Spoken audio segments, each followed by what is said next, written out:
Welcome back to the channel. Today we're going to be talking about the UAE Protocol, what it is, why I chose that for my training method. But first, let's have a little backstory here of how I personally got into cycling.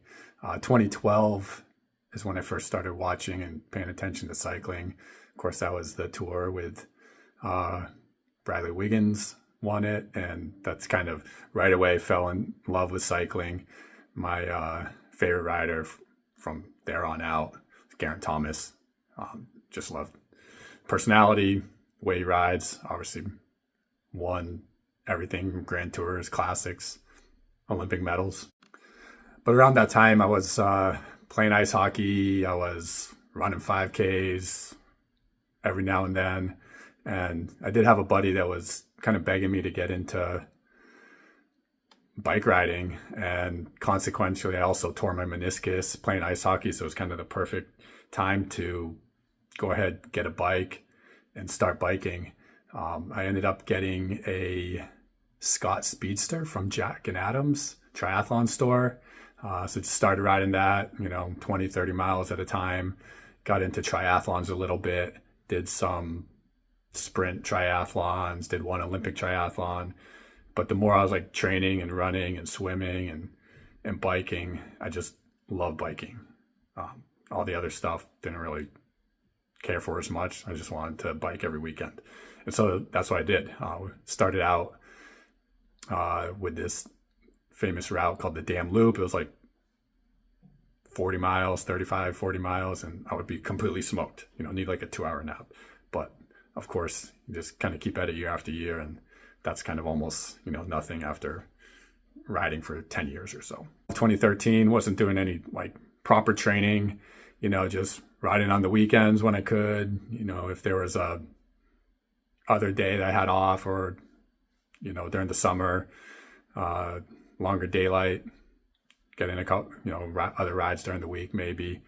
During the winter, just do some kind of like, I would do random 30-minute Zwift workout. Back when Zwift had just not very many users, there would be, all these ghost riders, bots on there. But I was just kind of just randomly riding. I mean, you get a little bit stronger, but you don't really improve that much just riding. So 2014, 2015, somewhere around there, did my first races, because that was kind of progression. Okay, riding on the weekends, doing group rides maybe. Got dropped, but then eventually joined a team called Bat City Cycling. And so I joined that team or club for a couple of years, did a bunch of races, just learned a ton from group rides every weekend to, where to be positioned on hills, other good positioning during a ride so you're not getting dropped. Of course, when I first joined, I was one of the guys getting dropped every ride, but then you just kind of keep at it. You see who in the group are always like the strong riders, whether it's like on the flat, a climb, and then, eventually you're kind of hanging in there at the front. And then, raced a couple years with that team as a Cat 4, doing some baby masters. Did get second at the Texas State Road Championships and baby masters, 35 plus. Again, is super inexperienced. Was in a breakaway, came to the finish, didn't pay attention to which side the wind was coming from, so I launched my sprint at 200. Of course, the wind, I didn't block out the other rider. I was kind of just in the middle of the road, so he just stayed shelter in the crosswind and then got me at the line. So lesson learned there, unfortunately. 2 years got to the point there, upgraded to a Cat 3. No one else on the team was really a Cat 3 who was going to race, so I loved all the people on the team, still talk to some of them, and ride with some of them, but I needed to move on. And so luckily, a longtime friend of mine, Dennis, he was starting a new team called the Night Owls. And so this is 2018. I was one of the kind of founding original 6 members of the Night Owls. Now here in 2026, they have like 30 or 40 members. They're in Austin, Texas, one of the strongest P12 teams.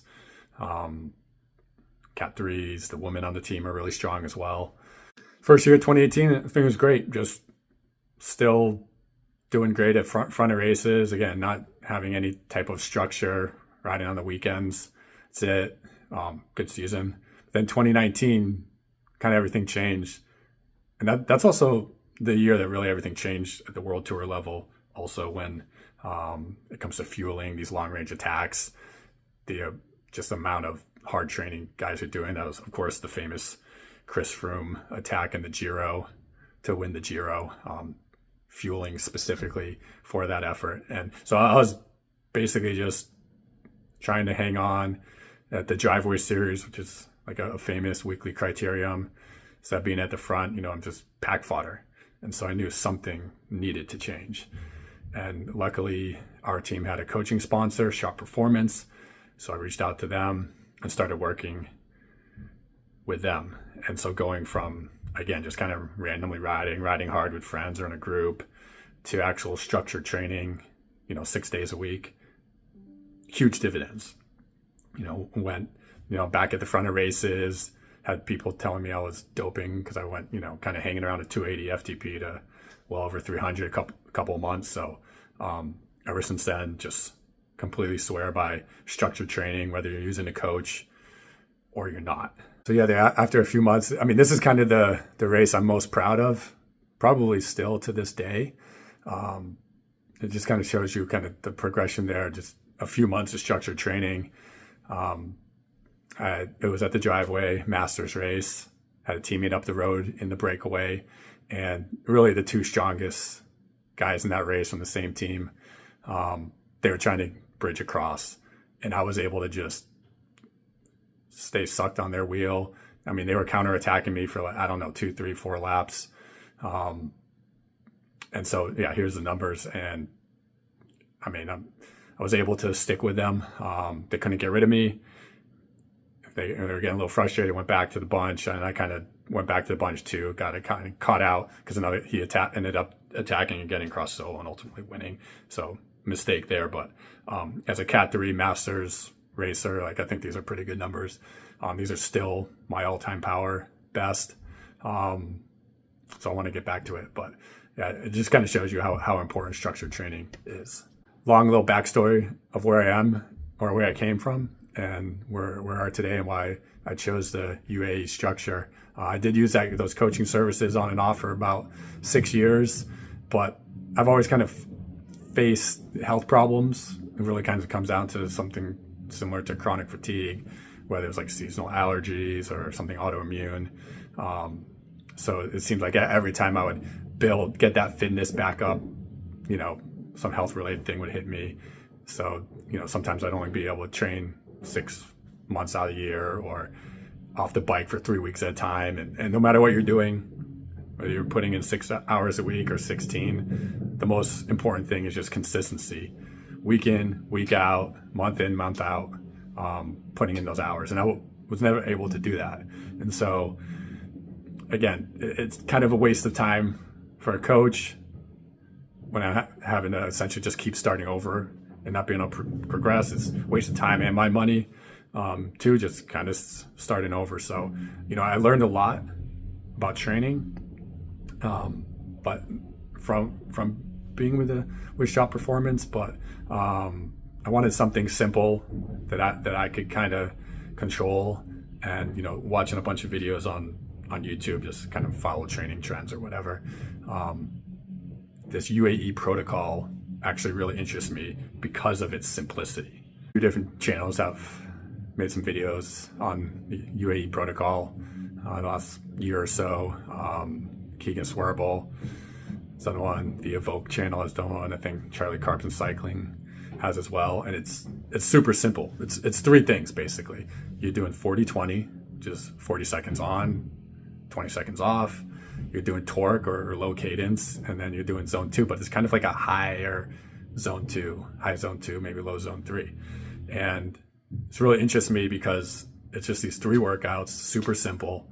At one point, I don't think they're doing it anymore, but Brandon McNulty, Pavel Sivakov, you could both have their Strava public, so you could really see what they're doing. On the Evoke video, they mentioned that these guys are doing these workouts for example, 40-20, like whether it's preseason, what you'll call base season, whether it's in season, just they're constantly doing this. So I didn't have to worry about, planning blocks. Like, let's just do the same thing over and over and over and see what happens.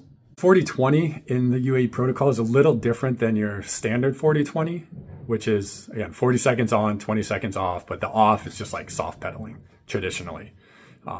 But the UAE protocol is 40 seconds on, whether you're doing, for me, kind of starting around the 300 FTP, whether you're doing, 315 watts on or 330 on or whatever it may be.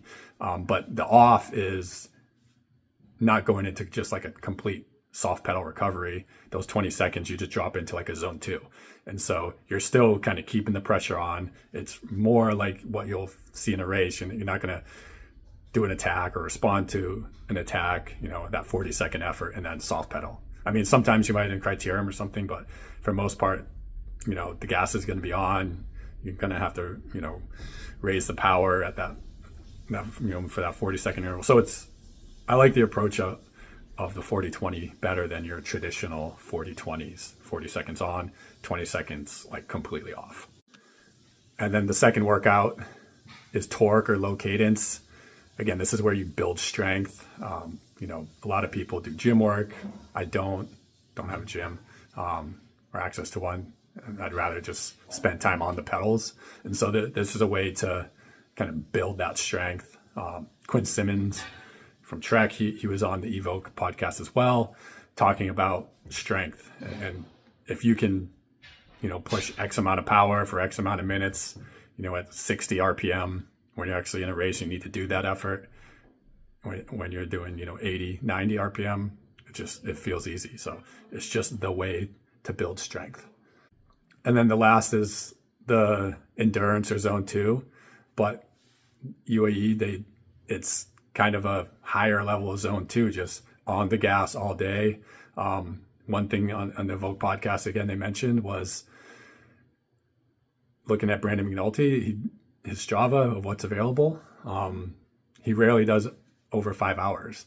So some pros, amateurs also will be doing these crazy 5, 6, 7 hour rides all the time. And it's just not necessary for this approach. And because you're not doing kind of your standard zone 2, but again, for me, at a 300 watt FTP, that's somewhere in like the 190 to 210. But what I've been trying to do with this higher FTP and just being on the gas is trying to do 220, 230, just a little bit higher. Obviously, you can't go too high because you don't want to like blow up after an hour, but you want to be able to, what can you maintain for 30 to 40 minutes?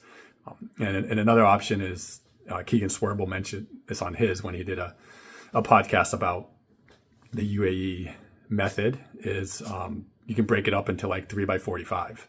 So, recover in between, do 45 minutes on the gas or whatever, 30, 40, 45 minutes, whatever you can do.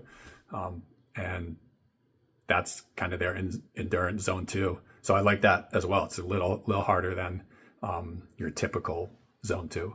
I saw an interview with Tade, and he even said his favorite workout are these just zone 2 sessions on the gas, just ride all day. Obviously at World Tour level, they can do those more than 5 hours, but it's just simple, no crazy interval blocks or anything, just ride hard, but not too hard to where, you can do whatever it is, 3, 4, 5 hours just on the gas. I started this approach in late October, making this video here mid-January. And so for me, here on the East Coast, the first races of the year aren't until mid-April. So it's going to be a solid 5 months just on the UAE protocol. So it'll be interesting to see how it progresses, where I'm at, once race season starts. I feel pretty good now, being on it for 2.5 months. Done some good rides. I feel like I'm getting fitness, but we'll see. Every week I'm doing a 40-20. Every week I'm doing torque. When I can get out again here on the East Coast, can't always get out during the winter, but trying to do those harder Zone 2 rides. My turbo sessions, I have been using my Whoosh instead of Zwift, so saving myself $22 a month there. But also, my Whoosh is kind of like the Team UAE training platform. It's, again, developed over there in UAE. A lot of the UAE coaches are involved with the workouts that are on the platforms, something like 800 workouts. There's some specific Team UAE ones, but a lot of the other workouts are built by the UAE coaches. So there are varying number of different types of 40/20 and torque workouts. So it's kind of not the same thing every week, but every single week I'm doing a torque workout and a 40/20 workout, doing some sweet spot, throwing in there every now and then a VO2. But really trying to just focus on these like 3 pillars of the UAE protocol. At least that's what I'm calling it, from kind of what I've seen out there. And yeah, we'll see how things go after 5 months. So definitely anyone that's on this training plan, what do you think about the approach? It's a good way to build fitness and race as a kind of master of Cat 3 here in the US. Let me know in the comments, and we'll catch you on the next one.